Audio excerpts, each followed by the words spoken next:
Hello everyone, welcome to Ibrahim study YouTube channel. Ibrahim study YouTube চ্যানেলে তোমাদের সবাইকে জানাই স্বাগত এবং ওয়েলকাম। তোমরা অধীর আগ্রহে অপেক্ষা করছিলে যে তোমাদের ANM, GNM, JENPAS UG, BSc nursing, MSc nursing, নার্সিংয়ের এন্ট্রান্সের সমস্ত পরীক্ষা কবে শুরু হবে। একদিকে ডাব্লিউবিজেই রেজাল্ট, একদিকে ফর্ম ফিল আপ।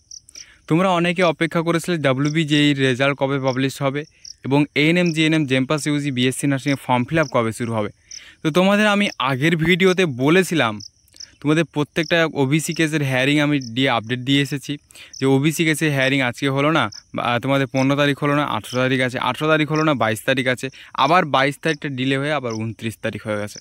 তো এই নিয়ে একটা নোটিশ পাবলিশ হয়েছে। দেখো, নোটিশটা পাবলিশ হয়েছে আগামীকাল। আমি আজকে তোমাদের সকালে ভিডিওটা তৈরি করছি, তার জন্য তোমাদের আগামীকাল 21/7/2025 এই ভিডিও তোমাদের নোটিশটা পাবলিশ করা হয়েছে। পাবলিশ করেছে কে? Government of West Bengal, director of health service থেকে নার্সিং সেকশন। ঠিক আছে, এটা তোমাদের কিন্তু তোমাদের সার্ভিস থেকে তোমাদের কিন্তু এটা নোটিশটা পাবলিশ করা হয়েছে। কিসের জন্য নোটিশ পাবলিশ করা হয়েছে? যেন ছেলে মেয়েদের সান্ত্বনা দেওয়া যায় যে এই কারণে যে তোমাদের ফর্ম ফিল আপটা ডিলে করা হচ্ছে, অর্থাৎ ফর্ম ফিল আপটা পেন্ডিং রাখা হয়েছে। কী কারণ রয়েছে? দেখো, কারণ একটাই দিয়েছে, সেটা হচ্ছে ওবিসি ম্যাটার।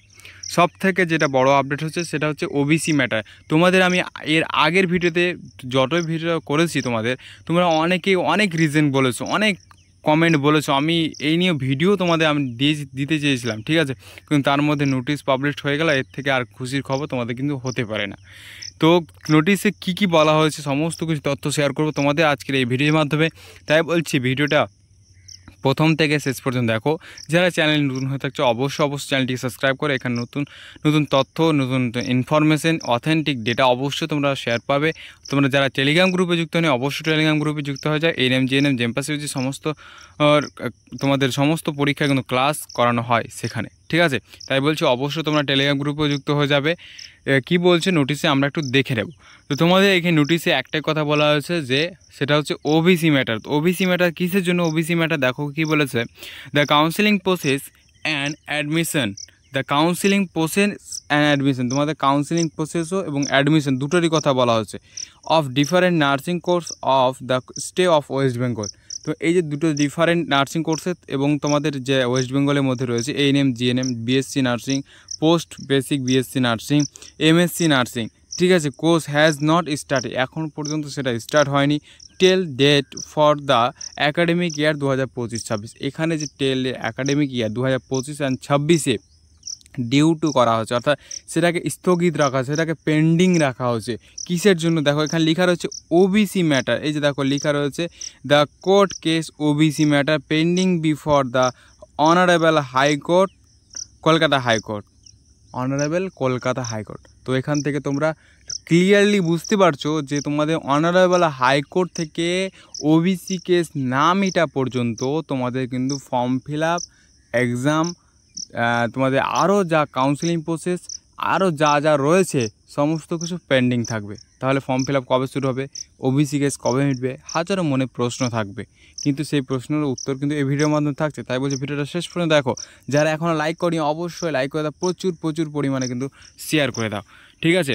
তারপর কি বলেছে, under the arguments of the consecutive delay in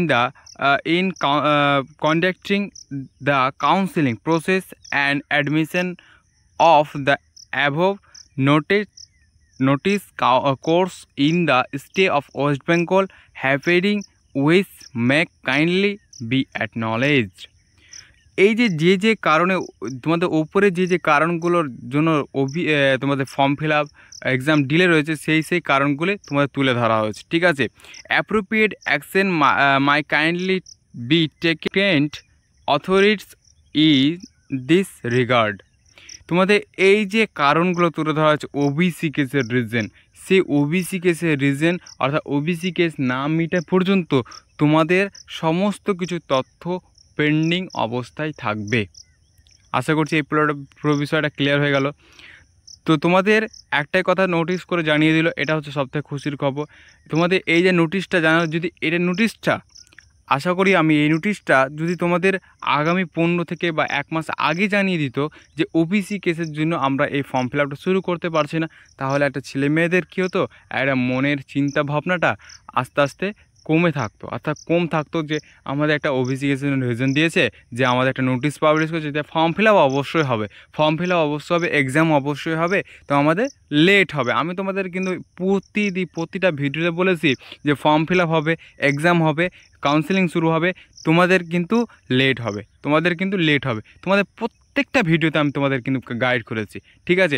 অনেকেরই কমেন্ট করেছে যে তাহলে আমাদের কি ফর্ম ফিল আপ যদিও হয় বা আমাদের ফর্ম ফিল আপ বলছি, তোমাদের যদি এন্ট্রান্সের যে রেজাল্ট হয় তাহলে কি এইচএসের মার্কস হিসাবে হবে? তোমাদের হাজারো এই কমেন্ট আমি দেখেছি যে এইচএসের মার্ক, তোমাদের আমি সেই এইচএসের মার্ক যারা কমেন্ট করেছে আমি তাদের প্রত্যেকের কমেন্টে লিখে দিয়েছি যে এটা কখনো সম্ভব নয়, এটা হবে না। কারণ একটা নার্স হিসাবে, একটা যদি নার্স হও তাহলে তোমার কখনোই নাম্বারের ভিত্তিতে সে মার্কস হতে পারে না। কারণ দেখো আজকে 2025 সালে যদি 5 লাখ ক্যান্ডিডেট স্টুডেন্ট, একটা সাপোজ মনে করি যে 5 লাখ স্টুডেন্ট যদি এইচএস এক্সাম দেয়, তার মধ্যে 3 লাখই স্টুডেন্ট পাবে 70% উপরে। কারণ সবাই এখন পড়াশোনা করে। তবে কি যদি ধরো অনেকে এইচএসের পর পড়াশোনা ছেড়ে দিয়ে আবার তার দেখছে যে না রেজাল্ট এইচএসের ভিত্তিতে হচ্ছে, নার্সিং এইচএসের ভিত্তিতে নিচ্ছে, তাহলে সে তো যাবে, তাহলে ঠিক আছে। তো এই যে এইচএসের মার্কস, এটা তোমাদের কখনোই সম্ভব নয়, সরকার চায় না যে আমাদের কোনো ক্ষতি হোক, কারণ সরকার চাই যে অবশ্যই আমাদের একটা ভালো হোক, ভালো পদক্ষেপ আমরাও নেব। কারণ দেখো 2000 যারা আগের সাল 23, 24, 21, ঠিক আছে 22, তোমাদের আরও আগে যারা রয়েছে তারা কি করবে? যদি এবার এইচএসএ মার্কস হয় তাহলে আমি মনে করলাম যে এইবার এইচএসএ মার্কস হিসাবে হলো, তাহলে 2025 সাল হচ্ছে, এটা চলছে 2026 সালে যে অ্যাকাডেমিক সেশন 26-27 অ্যাকাডেমিক যে সেশন হবে সেটা কী করে? তারা তো বলবে আমরা তো আন্দোলন করে যে আমরাও তো এইচএসএ মার্কস হিসাবে, তখন তো কোনো রিজন থাকবে, তখন কি জবাব দেবে? তো এই যে প্রবলেম অনেক রয়েছে, ঠিক আছে, এই প্রবলেমগুলো সলভ করতে হবে। তো এই যে ওবিসি কেসের ম্যাটার, সেটাও তোমাদের জন্য পেন্ডিং রয়েছে। তাহলে ওবিসি কেসের ম্যাটার কবে মিটবে ওবিসি কেসের ম্যাটার? দেখো তোমাদের আমি এর আগে 18 তারিখে লাস্ট ভিডিও দিয়েছিলাম, 18 হেয়ারিং যেটা হয়েছিল, 18 তারিখে যে 18 জুলাই হেয়ারিং হয়েছিল, সেই হেয়ারিংয়ে আমি লাস্ট ভিডিও দিয়েছিলাম, তারপরে আমি ভিডিও দিইনি, ঠিক আছে।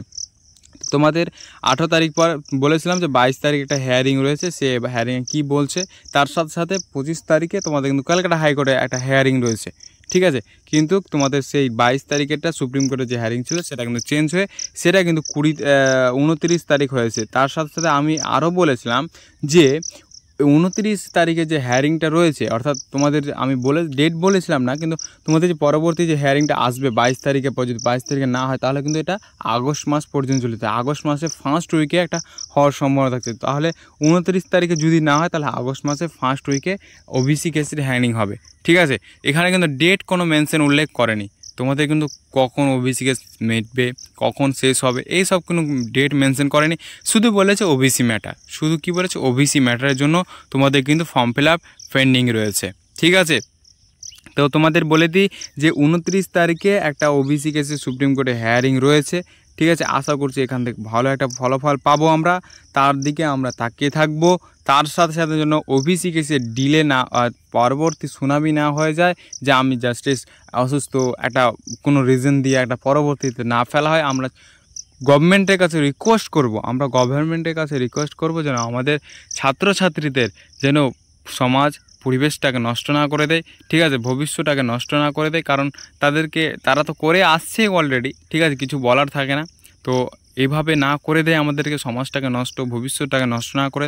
আমরা চাইবো 29 তারিখে কেসটা মিটে তার পরবর্তী যে হাইকোর্টের ডেট আমরা পাবো, ঠিক আছে। 25 তারিখ কিন্তু হাইকোর্টের ডেট রয়েছে অলরেডি, সেই 25 তারিখে যেহেতু হবে না, কারণ হাইকোর্ট সবসময় চায় কি সুপ্রিম কোর্টে একটা ডেট পাক, তারপরে আমরা হাইকোর্ট একটা ডেট দেবো, ঠিক আছে, অবশ্যই সেও চায়। তো বড় যেহেতু রয়েছে সুপ্রিম কোর্ট থেকে আমরা ডেটের কি বলছে ওবিসি কেসের ম্যাটারটা আমরা পাবো, তারপরে আমাদের হাইকোর্টের ডেট পেয়ে আমরা আবার হাইকোর্টের কেসের হেয়ারিংটা হবে, কমপ্লিট হবে, তারপরে আমাদের কিন্তু ফর্ম ফিল আপ শুরু হবে। তো এবার ফর্ম ফিল আপটা শুরু তো ধরো ওবিসি কেস মিটে যাওয়ার পর ফর্ম ফিল আপ কবে শুরু হবে, হাজারো মনে প্রশ্ন থাকবে।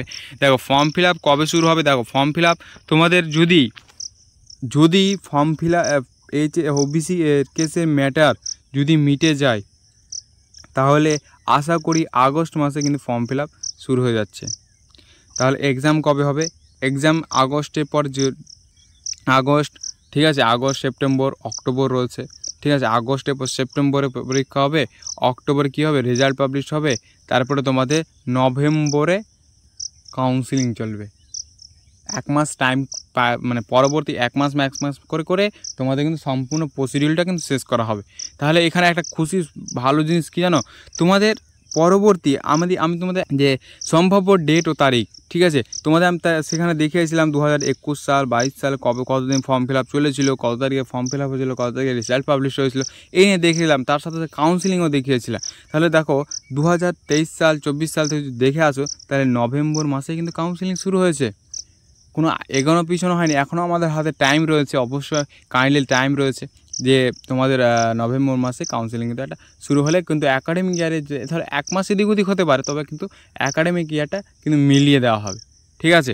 অ্যাকাডেমিক ইয়ারটা কিন্তু মিলিয়ে দেওয়া হবে, কিন্তু তোমাদের নভেম্বর মাসের দিকে কাউন্সিলিং শুরু হবে। তা যদি ওবিসি কেস মিটে যায়, তাহলে আগস্ট মাসে তোমাদের ফর্ম ফিল আপ শুরু হয়ে যাচ্ছে। তার সাথে সাথে ফর্ম ফিল আপ তোমাদের কিন্তু কাউন্সিলিং প্রসেস যা রয়েছে, সমস্ত প্রসিডিউর রয়েছে, সমস্ত কিছু খুব শীঘ্রই ওবিসি কেস মিটলেই খুব শীঘ্রই কিন্তু শুরু হবে। অর্থাৎ পোর্টাল সমস্ত কিছু রেডি রয়েছে। এই ওবিসি কেসের জন্য সমস্ত কিছু বন্ধ রয়েছে। তোমরা দেখো যদি WBCAP cap West Bengal central admission পোর্টালের মাধ্যমে, যেটা আমরা কলেজের অ্যাডমিশন বলি, কলেজে অ্যাডমিশন হয়, সেটাও তোমাদের কিন্তু বন্ধ রয়েছে। কারণ সেখানে ছেলে মেয়েগুলো কী করে, ওবিসি দিয়ে অ্যাপ্লাই করতে পারে না, ঠিক আছে। ওবিসি দিয়ে অ্যাপ্লাই করতে পারে না কারণ সেন্ট্রালাইজ পোর্টালে ওই যে সাইট রয়েছে সেখান থেকে ওবিসি তুলে দেওয়া হয়েছে। সব থেকে বড় রিজন যে ওবিসি তুলে দেওয়া হচ্ছে, তাদেরকে এডিট অপশান দিতে হবে ওবিসি তোলা রাখার জন্য। তা এটাই বুঝতে পারে না যে তোমাদের 7% করবে না 17% করবে। কিন্তু কলকাতা হাইকোর্ট তোমাদের প্রতিনিয়ত বলে এসেছে যে 7% দিয়ে আমাদের ফর্ম ফিল আপটা শুরু করানো হোক। এটা কোনো ওয়েস্ট বেঙ্গল কোনো কিছু করতে পারবে না, ঠিক আছে, ক্ষতি হবে না। তো এটা কার গাফলাতে? এটা হচ্ছে ওয়েস্ট বেঙ্গল সরকারের গাফলাতে, তথা গভর্নমেন্টের গাফলাতেই যে আমরা শুরু করব না। এটা আমার একটা পাওয়ার দেখাচ্ছে, ঠিক আছে। গভর্নমেন্ট একটা পাওয়ার দেখাচ্ছে যে আমাদের একটা লিস্ট যে রয়েছে 140টা লিস্ট, সেটারও আমাদের একটা তৈরি করে পাওয়ার দেখাতে হবে। সেই জন্য তোমাদের কিন্তু গাফলাতি শুরু করছে না। এই তো এর রিজন চলছে। পরবর্তী কী আপডেট আসছে, ঠিক আছে, পরবর্তী কী আপডেট আসছে সমস্ত কিছু তথ্য শেয়ার করব। আজকের ভিডিওটা এখান থেকে, যদি ভিডিওটা ভালো লাগে লাইক করবে, চ্যানেল নতুন হয়ে থাকলে চ্যানেলটি সাবস্ক্রাইব করবে, বন্ধুদের পাশে ভিডিওটা প্রচুর পরিমাণে শেয়ার করবে। দেখা হচ্ছে নেক্সট ভিডিওতে। সবাই ভালো থেকো। জয় হিন্দ, বন্দে মাতরম। তোমাদের খুশির খবর দেওয়ার জন্য অবশ্যই চ্যানেলটিকে সাবস্ক্রাইব করে পাশে থাকা বেল আইকন প্রেস করে একটা করে লাইক করে দাও, ঠিক আছে। সবাই ভালো থেকো। জয় হিন্দ।